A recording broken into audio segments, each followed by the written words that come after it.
What's up, model makers? Have you ever found yourself in possession of a product or a tool that makes you just want to find the person who invented it and give them a giant hug? Well, that's me right now. Because if Alex over at Uschi rosten were here, I would be giving him a serious bro hug right now. And the reason is because I have been having my first experience with his metal polishing powders. Hopefully the camera will focus on that. Come on now. There we go. Now, what are these? Okay. And why did I want to get my hands on some? I have been doing the Mini Art D7 Caterpillar bulldozer, and I'm building it as kind of an old soldier that refuses to quit. So it's pretty rusty and dirty and filthy, but the blade, the business end of the tractor, I want to show that it's in current use, and that meant a polished steel surface. And I knew that there really wasn't a paint out there that was going to do the trick. And I had been looking at Uschi rosten polishing powders, which oddly enough are something that just don't seem to get a lot of play in the online in model making forums and message boards, and I don't know why. And you'll agree with me after you see the results. So at any rate, I decided to get my hands on some and try them out. And I'm going to show you the results right here on the dozer blade here in just a minute. But what I got in the set was, and I ordered these straight from Uschi rosten's website. And they were about 25 bucks, I think, if I remember right. It depends kind of on what the exchange rate is with the euro. But you get 3 of these little containers in the set that I bought. It comes with an iron, a steel, and a chrome. And we're going to take a look at all 3 of them right now. Here we go. Okay, so first of all, let's take a look at what we are working with this material. You can see that it basically looks like a pigment, and it is. It's a little bit different. It's got a little bit more. It's kind of clumpier than what I'm used to with, normal earth type pigments or rust type pigments, and it seems to be very, very finely grained. And I think that that's all a part of why it works so well. And what you do with this stuff is you just basically apply it to your surface with a Q-tip and burnish it in. Now, the surface prep is obviously going to have a lot to do with how it turns out. And there's a little bit of confusion about that. Some people say apply it to a satin finish. Some people say apply it to a gloss finish. Different things, different results. Some people say use black. Some people say use other colors. I think that all of these answers are probably true. It just depends on what result it is you are after.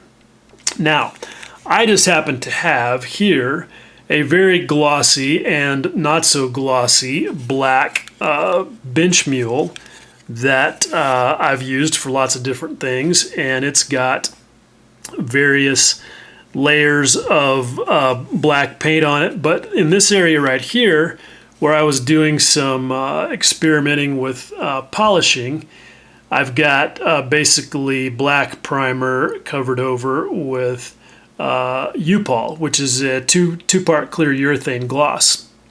So that's about as glossy as it gets. Now, it seems from discussion that that is probably too glossy, because this stuff does need a little bit of tooth to grab onto that you can sort of grind it into.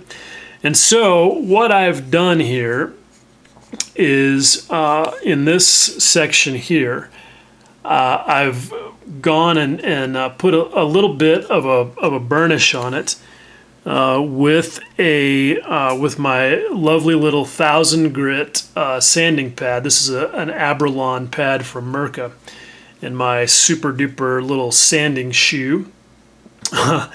And it's really worked good. And I'm sure that you're like, okay, just shut the hell up and show us the results. Here they are. These are the results of my first test.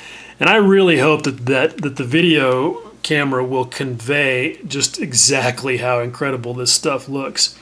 You can't really get the true feeling of it from a photograph, and metallics are just tough.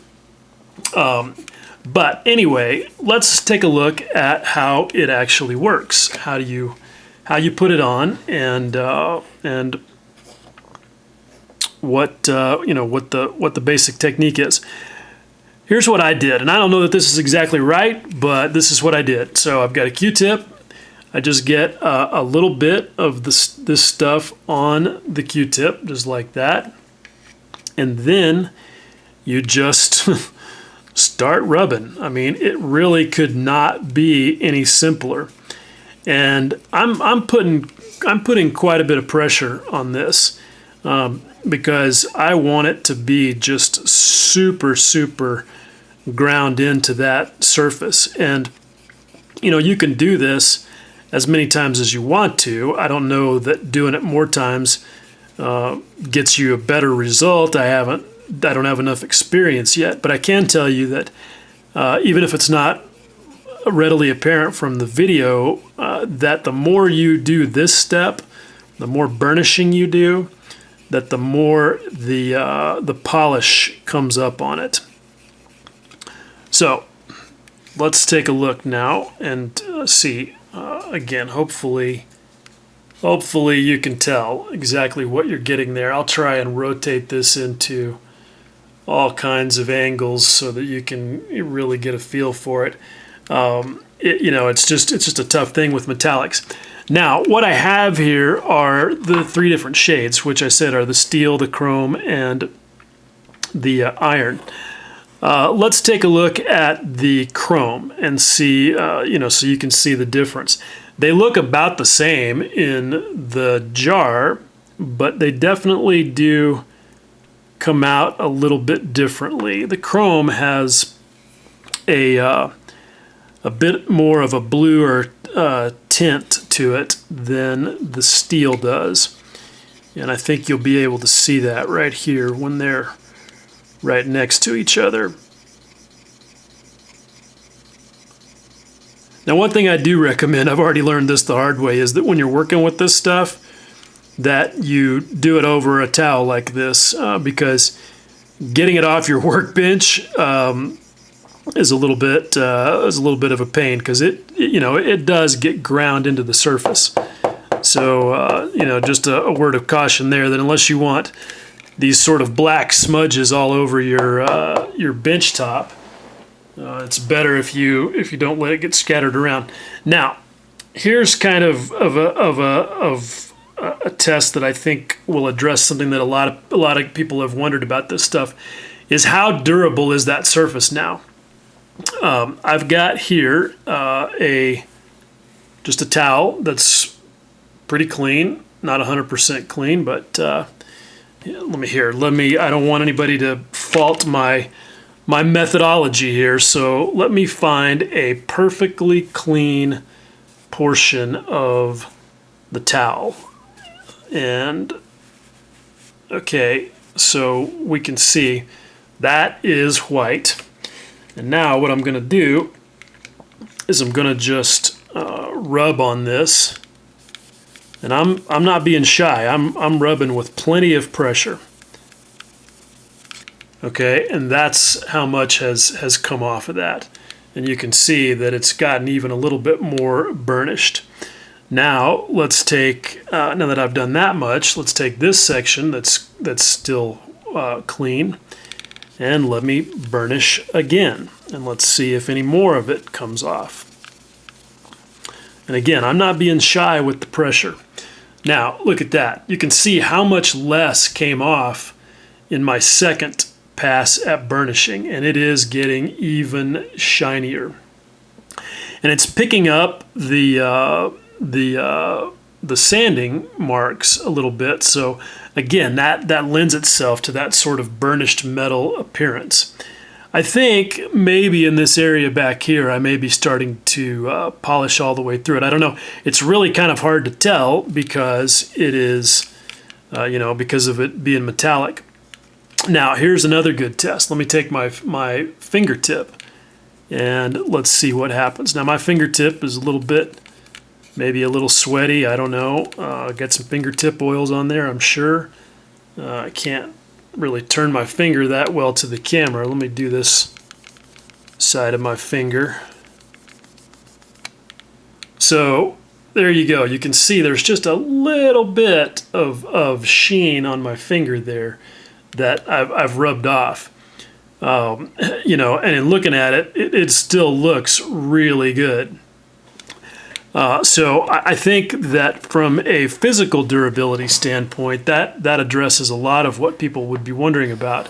Now, how much of that is going to stand up over a lot of just, random handling? I don't know. I think that probably Alex's recommendation and anybody else's would be that you don't put this stuff on before you have to, so that whatever assembly work you've got left to do is going to be minimal, and your handling, therefore, will be minimal. Let's take a look at the iron color, and which you can see is quite a bit darker, as I think you'd expect. And let's burnish that in out here on this outside part of the wing and see what we get from that.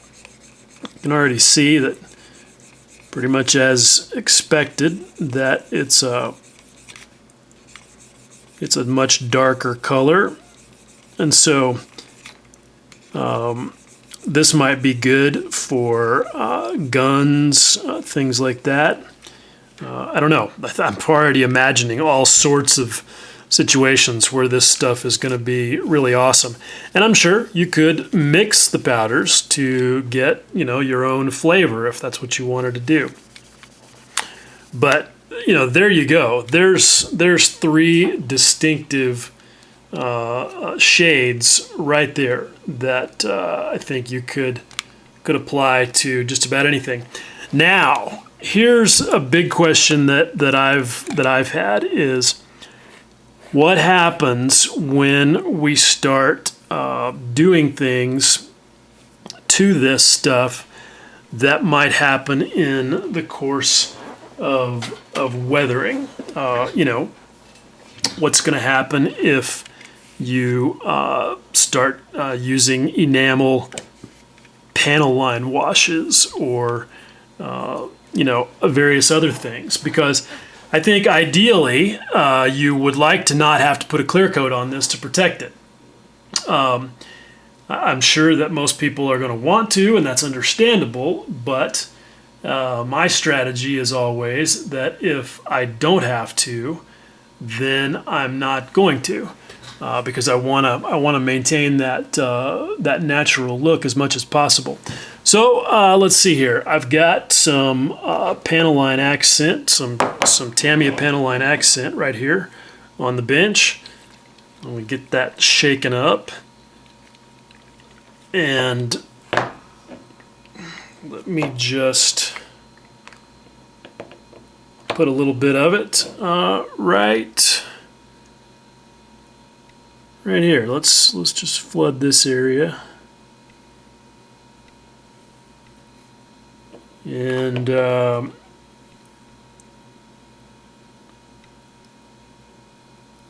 gonna let this dry for a little bit, and we'll come back to it when it's time to remove it with a little bit of mineral spirits, and we will be able to see exactly what happens. Does it, do the mineral spirits knock that stuff right off of there, or what?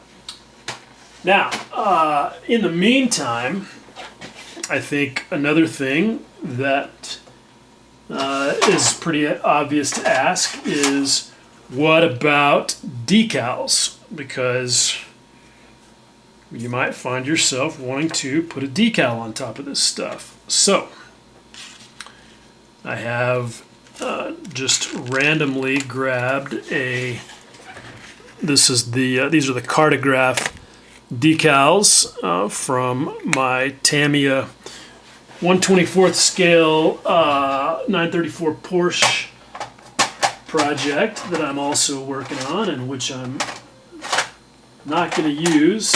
So let's just take a little random chunk of decal there and see what happens when we put that on and apply some Solvaset. That should be interesting. So, if I can get my decal water open, that is. Okay, so, as you guys know, and as some people love to hate on me for, my decal technique is that I use this jar of decal water, which is room temperature all the time because it's just sitting there in the jar, and it has a bit of micro scale micro set in it, which basically is just white vinegar or some formulation of acetic acid. And all that does is, softens the adhesive and reduces surface tension so that things will slide around a little more easily. So we'll find out if water and or vinegar has any effect here in just a second when this thing comes off the decal paper. And I'm sure that it would come off quicker if the water were warm, but that's just not how I roll. So we'll see. Give me a minute and we'll come back when I've got this decal on board. Okay, so this is just a minute later and the decal is all softened up. So let's just slide it over there and drop it on, and let's see what happens. I'm going to blot the water out from underneath that with a Q-tip.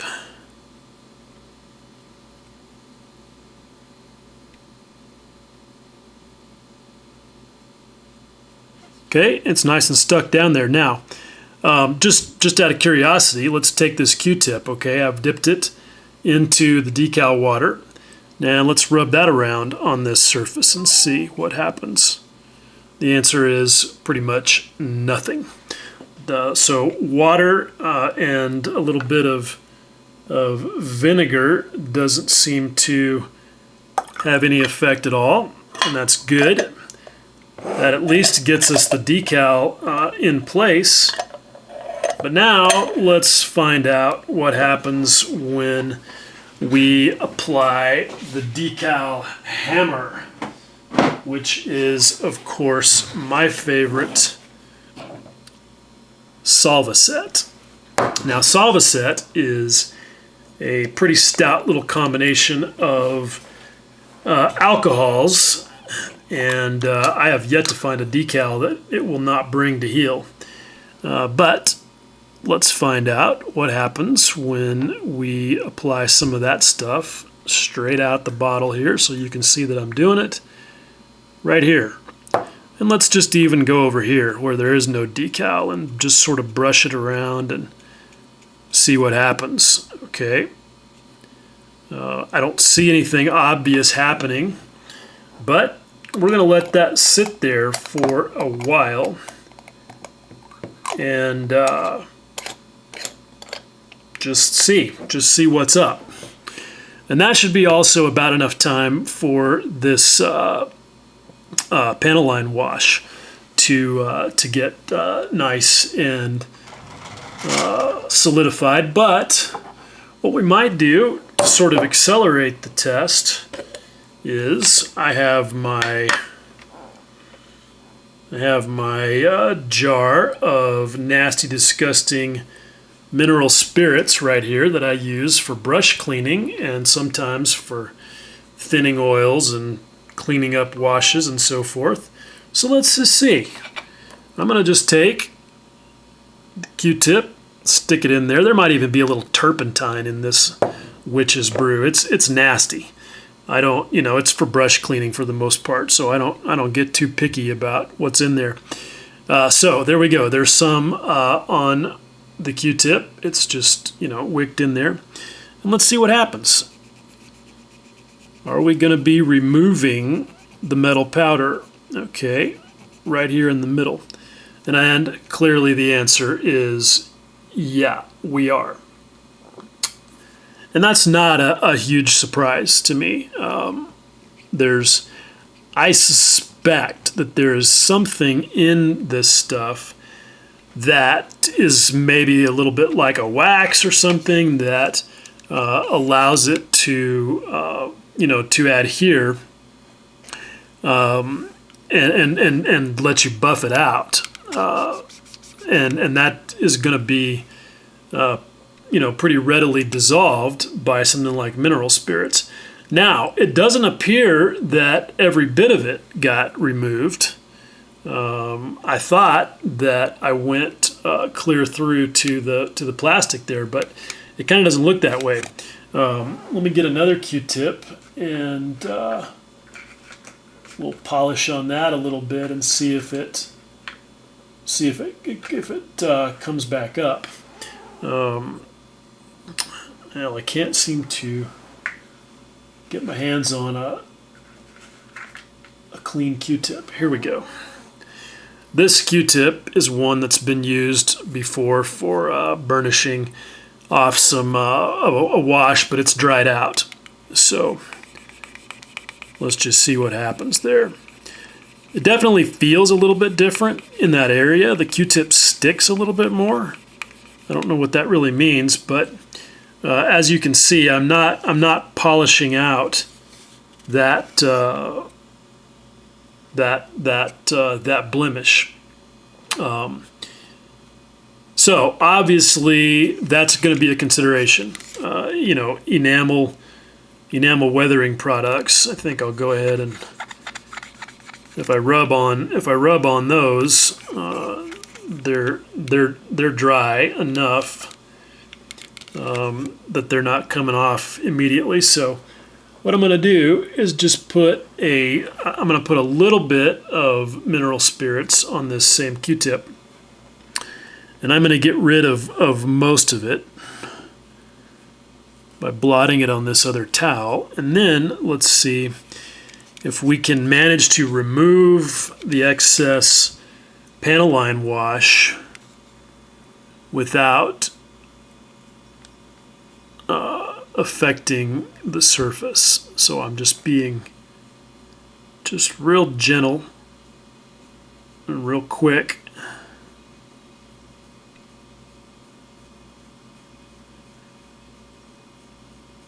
Seeing what happens, and you can see it doesn't take much. It's already taken the pigment off there. It doesn't take much, and you can see it right there on the Q-tip. So I think that's no surprise. I think it's pretty clear that that's going to be an issue. The decal setting solution is having no effect whatsoever. I don't think we really need to wait much longer for that. I mean, there it was, and there's no effect. One thing that does seem to be clear is, hopefully I can show you this. I've noticed as I've worked with this that your fingerprints definitely will show, so that's something to consider. But aside from that, man, this stuff is pretty incredible. So here's what I'm thinking is that what you might do if you are using this stuff and you need to darken your panel lines, that you might use something like the Ultimate Modeling Products Clay Wash, because that's just water-based. And I don't think that there's any reason to believe that it would have any sort of a negative effect on this stuff. In fact, I think maybe I'll try that right now off camera before I wrap this video up. But not a whole lot to be surprised about there as far as what kind of things affect the surface. So, a very cool product that you can do some amazing things with, but that obviously will have some weathering considerations. Okay, so it's just a few minutes later, and all I've done is I came back and I reapplied some of the powder to those areas that were affected by the mineral spirits, and you can see it's pretty much back ship shape. And now what I've got is this Ultimate Modeling Products Dark Dirt, and I'm going to just take. I'm not going to be real scientific about applying this stuff.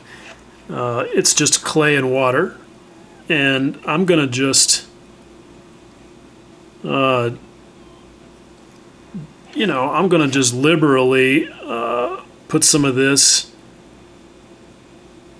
on the panel lines, and it calls for letting the stuff dry for about a half an hour. So I'm going to do that and come back to it. Now I think that, again, and this is no surprise, that what you can see is that this being water-based, that it's kind of beating up on the surface, which you would kind of expect from any sort of smooth, glossy surface that you put a water-based product on. But if in fact there is any sort of wax or whatever in this polishing powder, that's obviously going to contribute to that even more.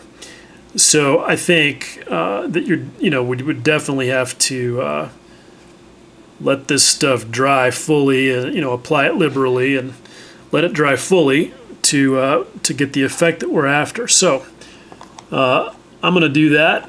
I'm going to go away for about half an hour and come back, and we'll see what happens when we remove all of the excess.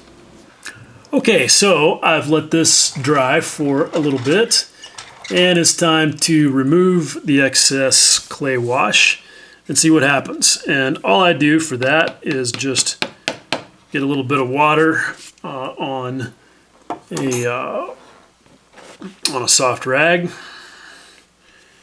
and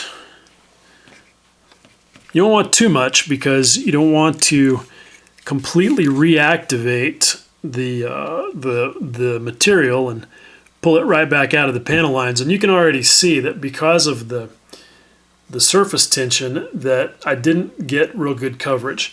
Now, one reason for that too is that these panel lines are these enormous canyons, and they don't, they're just not going to retain material very well. That's just, sort of a physics thing.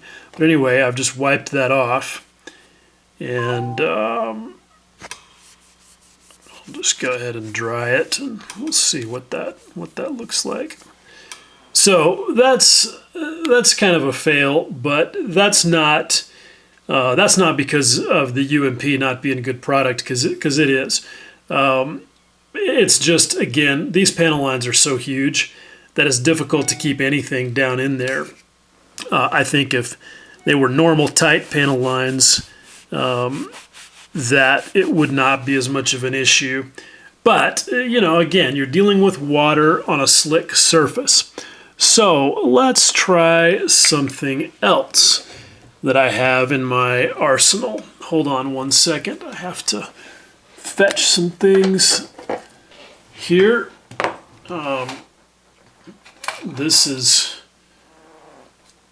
another one of my favorite materials, and that is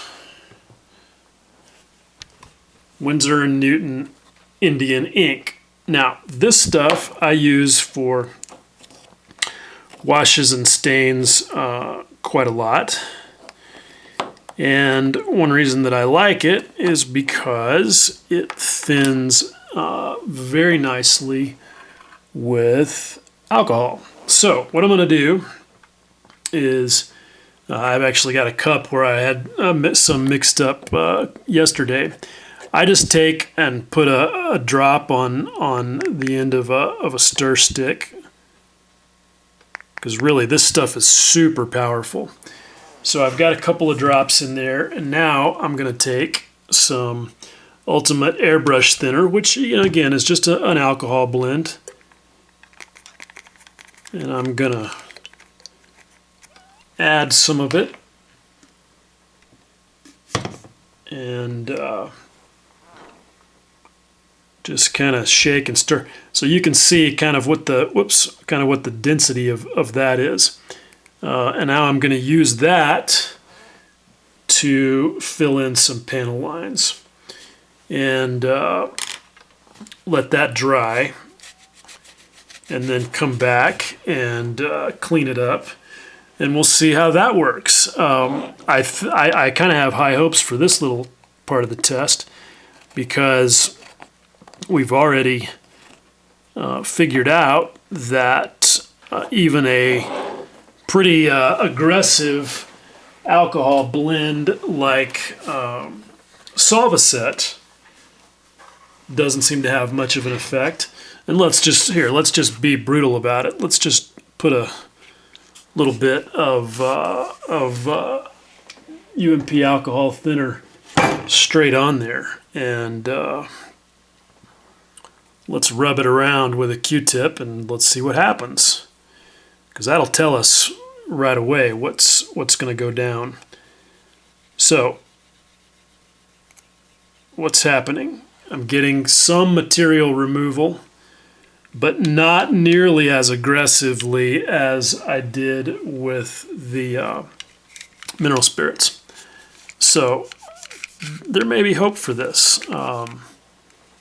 See, when I wipe it off there, it's reduced the density of the metallic pigment a little bit, but didn't just strip it. So again, let's see what happens. I'm gonna get a brush here, and we'll just start filling in some of these panel lines. Now, one thing about about using this ink material is that it does not really flow that well. Kind of depends what you're using it on, but you know, just given the surface tension of the alcohol and the ink and so forth, it just doesn't flow that well. So you have to sometimes paint it into the panel lines as much as anything, which is no big deal. But it's very dense, and obviously you can control the density to whatever degree you like by how much you thin it. So you know, you still have a little bit of the surface tension issue, but it's not quite the same as it is with water. You can see that I've already got, you know, varying levels of coverage, but I can come back and fill in, you know, because I can see pretty quickly where I'm getting coverage and where I'm not.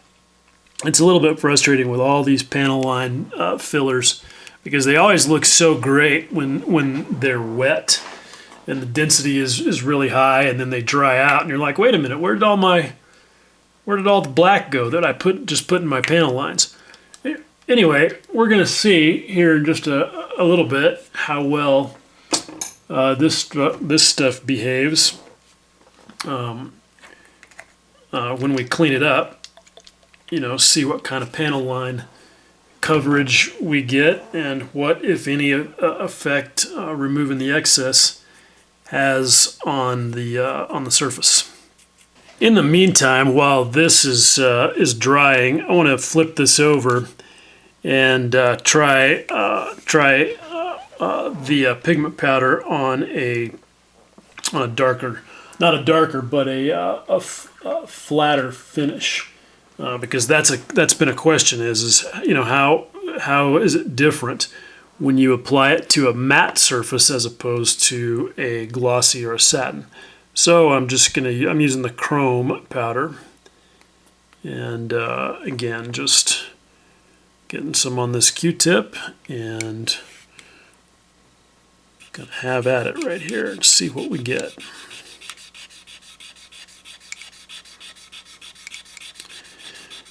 It already doesn't look as shiny, which you would expect it not to, because this is not a shiny surface to start with.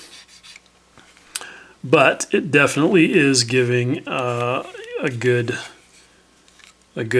coloration, and you can kind of see that as I've continued to burnish it there, that it does get a little bit shinier. So let me just keep working this.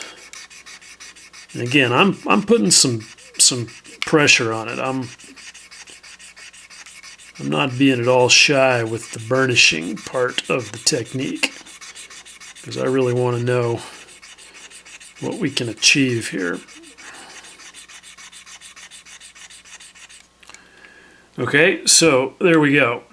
It did come up a little bit, but again, you're just basically allowing the surface texture that's already there to show through in relief, because now you've got this metallic material on there, and we all know that metallics really show off every flaw in a surface. But that gives you an idea of, what sort of the different effects are.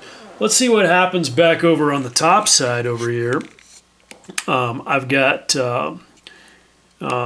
this area right here is glossed, but hasn't had any polishing or sanding or anything. It's just straight urethane clear. And I think, the question is will this burnishing powder stick to that? And what sort of effect will we get? It may stick better than I think it will. One thing's for sure is you can already see how shiny it is.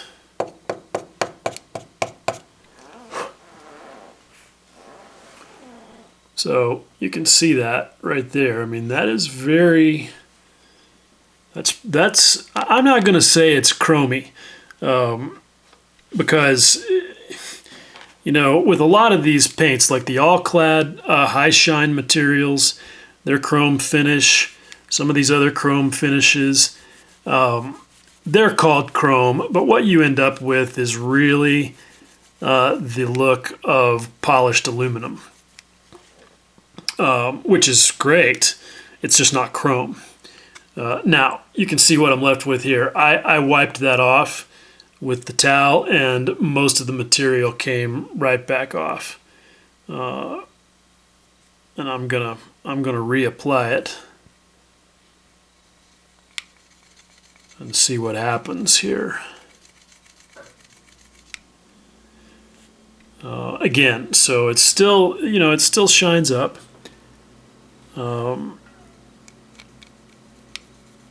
But I think that what I'm going to conclude is that if you do put it on a real high gloss surface, that it better be the last thing you do, because it's going to be really fragile. Let me just take, this is a relatively clean finger.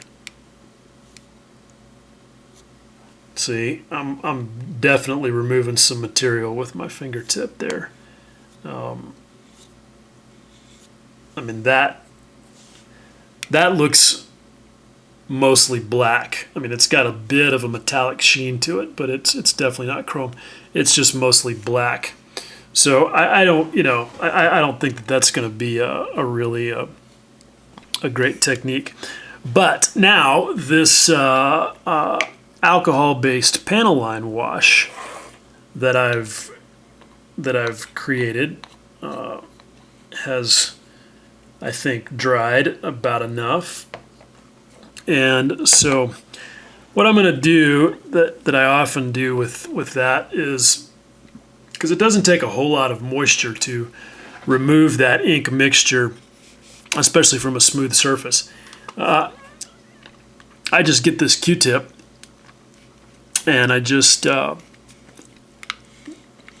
moisten the end of it with a little bit of spit, and then I'm just going to very quickly and lightly go over these panel lines, and the excess is coming off really, really easy, which is what I want, because the more I work it, the more of it I'm going to pull out of the panel line itself, which, ends up defeating the purpose. So I have not left a whole lot of material in the panel line. It's a little bit darker.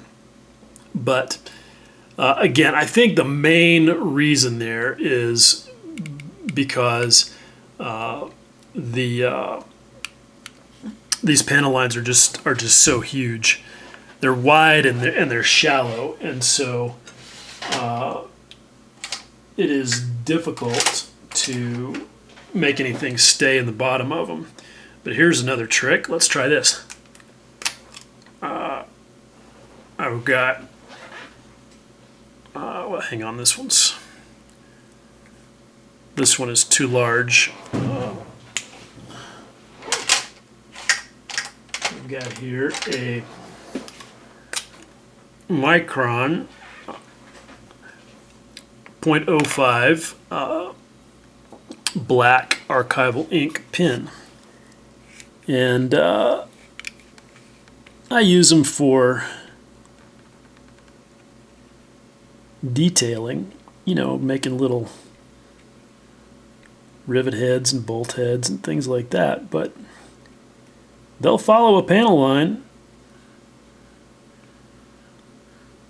So let's see what happens. I mean, it's basically the same ink material that comes out of the Winsor & Newton bottle. And I say they'll follow panel lines. They will, if you're not an oaf like I am. Anyway, that's another way to put some black into those panel lines. And again, let's see what happens when we remove the excess. Same thing. Same wet Q-tip.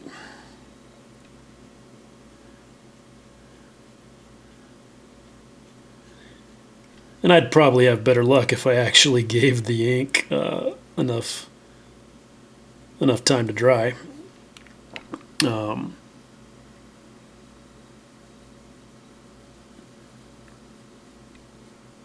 But it's not too bad.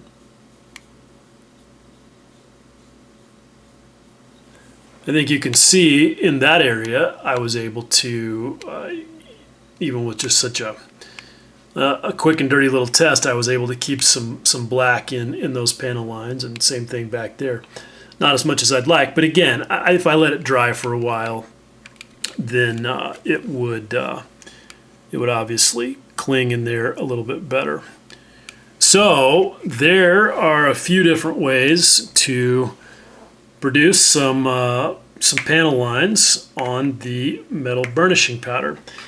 But none of that really matters a whole lot for my current project, which is the bulldozer blade. And you guys may be curious how that turned out. And the answer is right here. Get all this junk out of the way. And there we go. That is my bulldozer blade. You can see it's nice and rusty on the backside, which is what I want. You know, decades of sun fade and rain and abuse, but still working on the business end. And you can see, hopefully, my burnished texture that I did with the 1000 grit sandpaper. And I'm going to be adding some dirt and some spot rust to this. So hopefully it will turn out the way that I want. One thing that I particularly like already, though, is where I did some abuse to the edges there of the blade and then burnished that with the burnishing powder, so you really get a nice realistic representation of having some chunks taken out of that working surface. I like it. I'm super stoked. Okay, so there you go. That was a super quick and dirty test of the Uschi van der Rosten burnishing polishing powders. And look, I'm sure someone is going to watch this and say, oh, your test is terrible. Your methodology sucks. That wasn't scientific. And look, I don't care, because this is just about me having a conversation with you guys as if you came over to my workshop and I was like, hey, man, check this out. This is really cool. Let's see what it can do. And I think, you should be able to get a pretty good idea of what it can do based on what I showed you. One question that I'm sure is going to come up is what happens when you clear coat it. And I'm not going to bother to test that because in my mind it's pretty predictable. You're going to have basically what you saw there, but with a layer of clear acrylic varnish on it, and it's going to look like exactly that, which is why I try to avoid those clear coats as much as I can, especially on a metallic finish, which for me I don't think is a big problem because, even though I was testing the panel line thing here, I don't know that I anticipate doing an entire aircraft with this. Now I may think about it some more and decide that it might be actually a great strategy, especially if I experiment with some other colors and can get more of an aluminum finish to it. And he does have an aluminum powder, which I may also get. I didn't get it for this one because my bulldozer blade is steel, obviously. I think that it might have potential as an overall aircraft finish, but I think you can see based on some things that I tried here that's got some caveats. So it just sort of remains to be seen how that might flesh out. But for smaller parts and things like that don't get a lot of handling once they've been installed, don't really need any additional weathering, don't need any decals, definitely you can see how awesome this stuff is. I am going to be doing some additional weathering because my bulldozer blade is going to have some spot rust and some dirt, so we'll see. But I'm going to be using all water-based materials. I may use some pigment fixer, which obviously is, I use the MIG pigment fixer, which obviously has a mineral spirits base to it, but I'm not going to be doing any rubbing afterwards. I'm going to just basically fix the pigment where I want it and not touch it after that. So I think I'll be okay on that. So anyway, there you go. Real quick and dirty test Not thorough, not perfect, but I was just so excited about this stuff, and I knew you guys would want to check it out too. So anyway, I'll stop rambling. As always, thanks for watching. Much love.